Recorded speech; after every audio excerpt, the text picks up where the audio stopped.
Hi guys. So today as I'm filming, I realized that my little mic that I've been using, I need to get a new one. I somehow lost the little fuzzy thing in the mic, and then also there used to be a little clip that like goes on, your clothing and you can clip it and it's convenient, all that. So I lost both of those.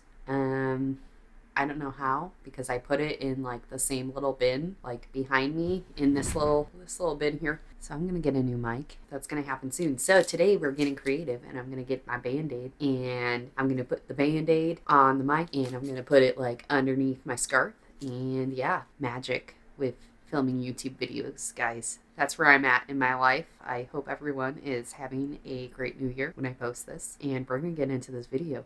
I think it's a good time to stop talking and get into what you guys are really here for, which is not me talking about my mic problems. Okay, let's go.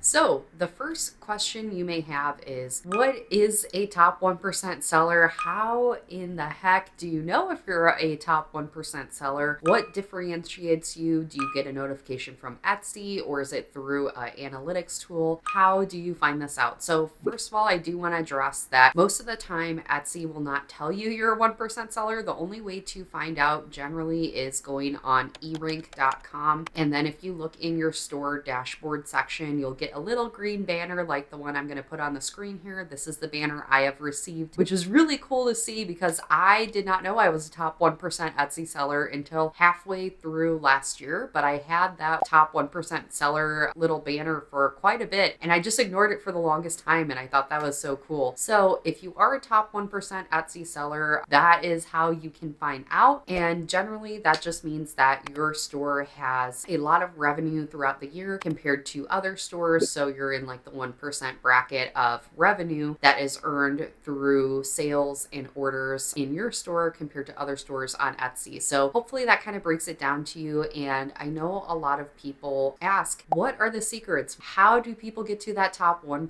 Etsy seller mark? And generally, when you're in that top 1% Etsy seller bracket, you usually make over 6 figures in a given year on Etsy. That's how you kind of get that little green banner on eRank if you ever connect your store, and it's really, really neat and a really awesome achievement to have. I know when I had it, I was just so darn proud of myself, and that's why I teach on my YouTube channel, because I want others to be so darn proud of themselves by the next year. So besides that, I wanted to get into what exactly makes a top 1% Etsy seller, and this is really just through my experience and through some of my friends I have worked with and talked to who are also top 1% Etsy sellers, and you may see them on YouTube. I actually talk to a lot of Etsy and print-on-demand business owners on YouTube who are in the same bracket as me, and through talking with them, I've noticed so many similarities, and there's just so many similarities among entrepreneurs and business owners who get to multiple 6 figures to 7-figure marks in their businesses. So guys,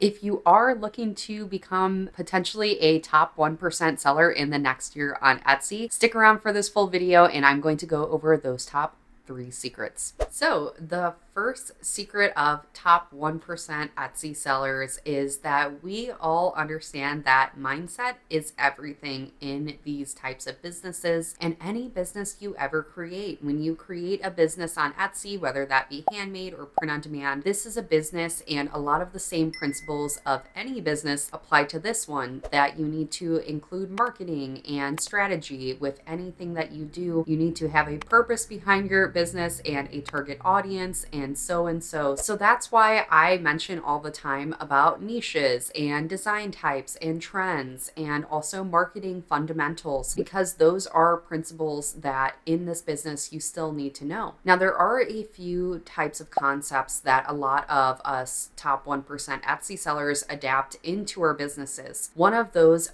is a abundance mindset. When we're talking abundance mindset, the really important part about that is knowing that there is a very wide audience. And I've heard and seen so many comments stating, hey, Heather, the market is so saturated. What's the point of going into Etsy and print on demand in 2023 or 2024 as we go forward when so many people are doing the same thing that I am? And that is one of the mindsets that a lot of us Etsy sellers have that get to that multiple six-figure level is we understand that there is a huge and wide audience and there is so much room for new sellers to come into the market, and you still do have a chance. And that's an abundance mindset that a lot of us take on. The second mindset shift that a lot of us business owners make over time is that we fail forward. I heard someone comment this in one of my print on demand groups. I have a group called Print on Demand Friends on Facebook. I suggest joining that if you are looking for a friendly community of print on demand and Etsy sellers. In that group, someone said that you should just fail forward. And I loved hearing that. And I know there's a few books written about that. And I just love that concept so much because it is so true when you go into business with Etsy and print on demand or any Etsy business and any business that you decide to take on in the future. You're going to have a lot of mistakes through your time on Etsy, through your time with any business. You really are going to be trying a lot of new things. A lot of those new things may not stick, they may not work. And that is something that is so common in business. One thing that I don't talk about enough on my channel is that I did make a lot of mistakes when I began on Etsy. And that's why I'm so good at teaching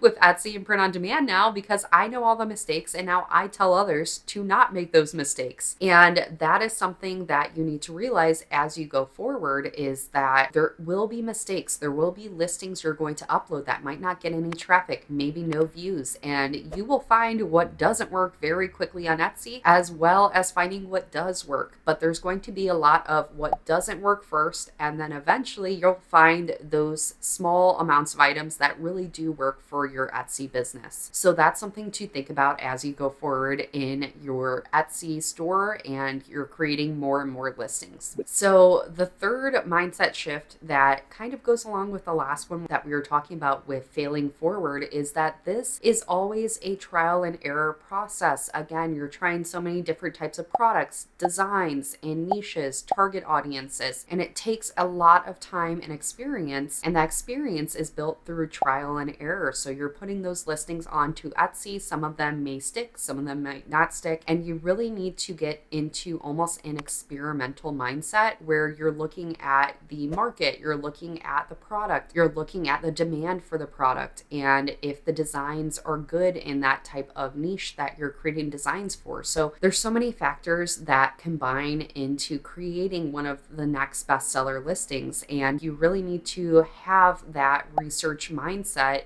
in when you're creating a store and realize that, hey, I might create a design that just doesn't sell, and that's okay because I am researching. I feel like a lot of new students I've seen that get burnt out easily put all of their emotions into a listing and they say, man, I love this listing. I worked hours and hours into this listing, and then you put it up and you do not get any sales. And generally that's off of a different type of mindset that's not going to propel you forward as a business owner and see what works and what doesn't work. So hopefully that helps in explaining the trial and error mindset and some shifts you should make in putting on your market research cap and doing your investigation before you even create a listing. That is a really important part of listing anything on Etsy. So secret number 2 is that consistency over time equals great results. And that really goes for any business you create or any self-improvement type of thing that you are doing in your life. Let's say that you are working out and trying to eat healthier. It's those small incremental changes over time that will give you great results. If you think about it, if you walk maybe 10 minutes a day, every single day for 365 days, you are going to have so much more activity and burn so many more calories over a long span of time. And that's how you need to apply these types of incremental changes into your business. A lot of top 1%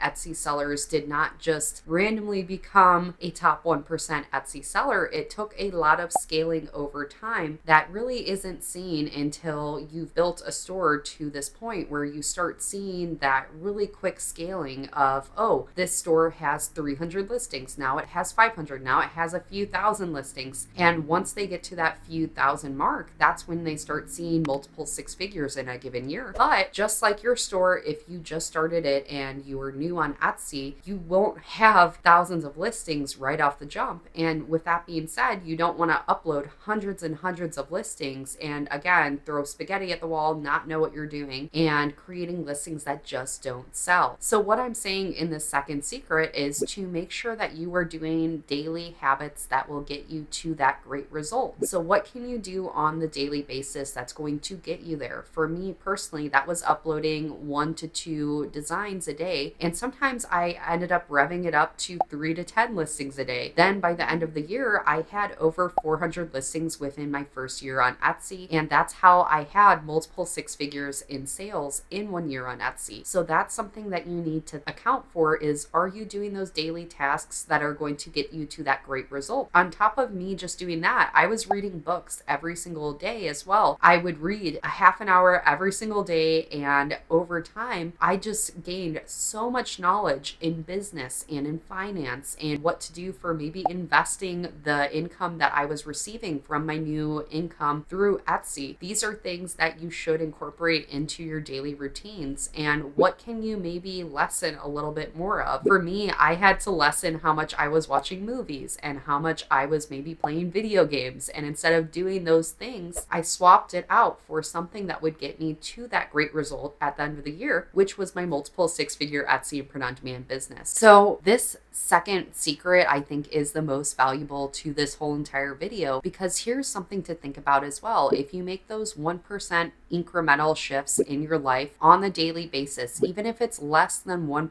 incremental shift, you're still slowly trailing up to having a great result and great success in your Etsy and print-on-demand business, or just Etsy and handmade business. And over time, you may see that green 1% Etsy seller banner like I once did. And I knew that was through my incremental shifts in my life that led to that. It wasn't just one thing that happened. It was a culmination of incremental changes in my life and in my daily routines and habits that got me to the point that I'm here now. And I'm making videos about this and trying to inspire and motivate others to make those daily changes to see that large success in a year's time frame. Here is the third and last secret of top 1% Etsy sellers. And this is one that is very obvious, given, but I really want you to think about it in a different way. So secret number 3 is to be different than the rest. And I know a lot of people, when I say this, you may have watched my YouTube videos in the past and see, oh, Heather says to follow a trend or do something like this trend. However, what I really want to translate when I'm making those videos of tutorials of designs and other things like that is to take certain skill sets that I teach in those videos and transfer them into your own design styles, and maybe even lead your own trends as you go forward on Etsy. This is something that's really important nowadays as certain markets get saturated, such as the t-shirt niche. Here's something that I want you to think about is, if you were to go on Etsy right now and type in bachelorette group t-shirts, you're going to find so many listings that look very identical. However, if you look into the best sellers, they either started a trend or they were different than the rest that made them show above all the other bachelorette group types of t-shirts that are now on Etsy. So that's something I really want you to think about as you go forward in creating listings and designs is, yes, there's going to be a lot of people doing similar things and maybe getting sales off of those things. But what you'll really find is those bestseller listings and top 1% Etsy stores usually start those trends. And you may not realize that until so many people copy those top 1% Etsy sellers. But that's generally what happens, is they are leading those trends. And the reason why they're leading the trends is because they were initially different than the rest that are doing all the same design styles. So I hope that's something that you take with you at the end of this video, is to create different designs that maybe not many other people are doing. You don't want to be completely unrelatable or throw random types of words and phrases on t-shirts and sweatshirts, but I do encourage you to try your own design style. Create your signature style in what you create. If we think about art movements and art styles throughout the years, such as Impressionism, Post-Impressionism, pop art, and all Cubism, when you think of those art styles,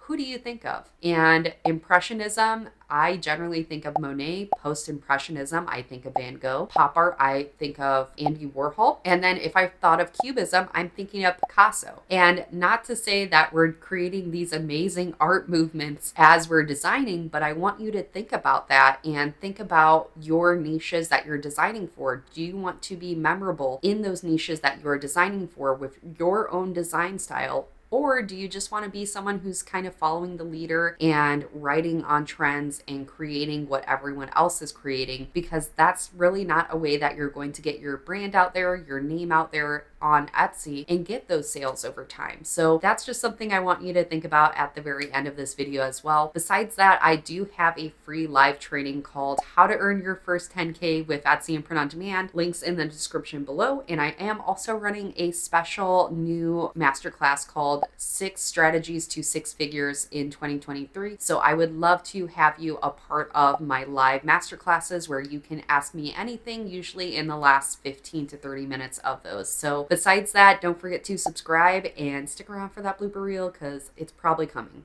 Yep, it is. So see you guys in the next video. There's so many factors that kind of to start slow and is to take, and maybe if you go onto Etsy and search up bachelorette, that I can't speak.